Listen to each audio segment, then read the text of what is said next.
Randia and Michelle Randia. Let's welcome them and let's give them a round of applause.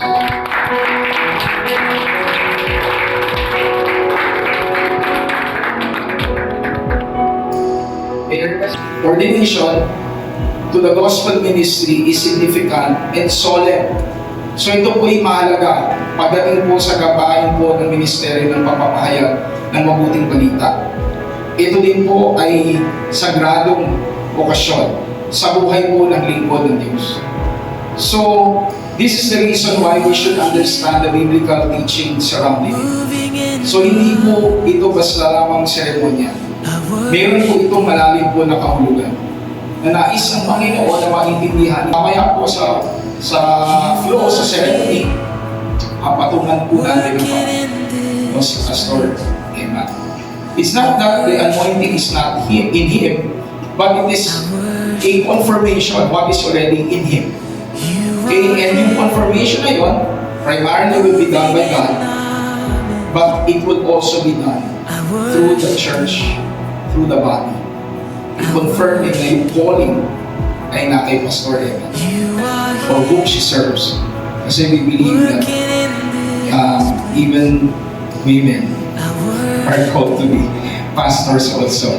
Praise the Lord. So mga babae dyan, palakpakan naman natin si Lord. Okay? Hindi malayo ang lahat ng time si Michelle din ay maging pastor. Amen. So let's continue. So ito ay pagpapaalala kay Pastor Emma na mayroong ipinagkatiwala ang Diyos. Because more than a title, there is a function, a role that has been entrusted to him. You are here, touching every heart. I worship you. I worship you. You are here, healing every heart. So this is what I will be doing. I worship you, Jesus. I worship you. You're turning lives around. You are here. To all the young adults of Richfield for Jesus, accept my recommendation as ordaining minister to ordain Pastor Eman as pastor for ministry service for Jesus Christ and the church. You are here. Last but not the least, kay Brother Cody and Sister Sally. To all the adults for Richfield for Jesus, accept my recommendation as ordaining minister to ordain Pastor Emma Arandia as pastor for ministry service to Jesus Christ in their church. Amen. So kayo din po ay may participation, lahat kayo sasagot po dito. Does the membership, the entire membership of Richfield for Jesus accept my recommendation as ordaining minister to ordain Pastor Emma Arandia as pastor for ministry service to Jesus Christ in your church? Yes. Palakpakan po natin ang Panginoon. So, hindi po pwede po kayo mag-stay sa question ng human. Will you allow the Lord Jesus Christ to be your own? Commit to remain faithful to Him all of your life. Will you commit to remain faithful to the Church of God all of your life? Will you commit at this point in your life to serve Richfield for Jesus Fellowship? Amen. Will you let the Holy Spirit fully guide and direct all that you say and do in your ministry? Amen. So as a symbol of your ordination, the Richfield for Jesus, represented by the various age group, together with me as ordaining pastor, we now turn over the Bible to you as a signal and a symbol that you are accepting all the responsibilities. Can you give the Lord a clap? So this one, pwede mo kayo mo, and then the ministry leads po, or pwede pong pupunta sa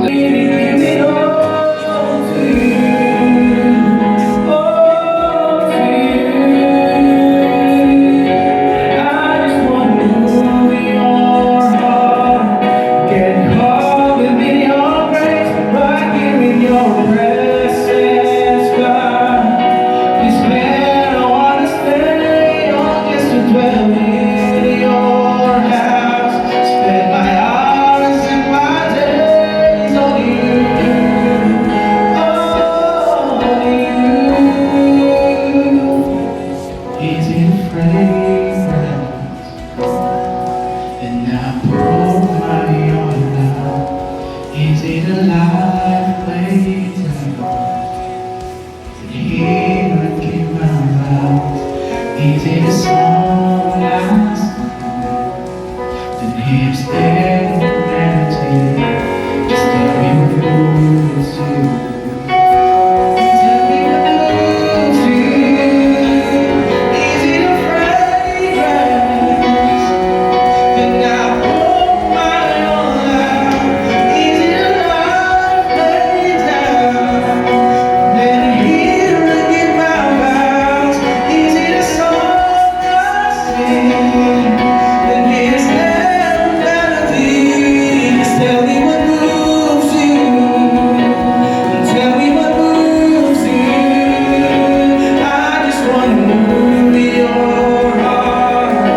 It's all I wanna do. I just wanna stand in awe and pour my love on you.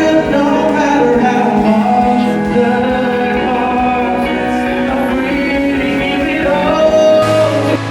We all together proclaim the continuous defeat of the enemy over his life, family, ministry, and on everything that concerns him. We declare that we will use him to be an instrument to effect the blessings of the kingdom of God over the lives of people whom he will minister to. We declare, Lord, by your grace, that many souls will be saved and countless lives will be changed under his influence. name is above. May your kingdom and the church continue to prosper Oh, his through name his is ministry. above disease. And now, Father, His name is above cancer. by the anointing that is available and flowing right now, I declare, Lord God, the infilling of the Holy Spirit. I declare right now the flow of your power, Lord God, over this man of God. With all the saints that are gathered here this afternoon, Lord, we declare, Lord, we declare the powerful move of the Holy Spirit over his life. Hallelujah, that may he see, Lord God, a truly rich harvest field for Jesus Christ. And as he do so, Lord God, we declare the anointing. We declare the giftings. But more importantly, we declare the fruits of the Holy Spirit to be evident over his life. Oh,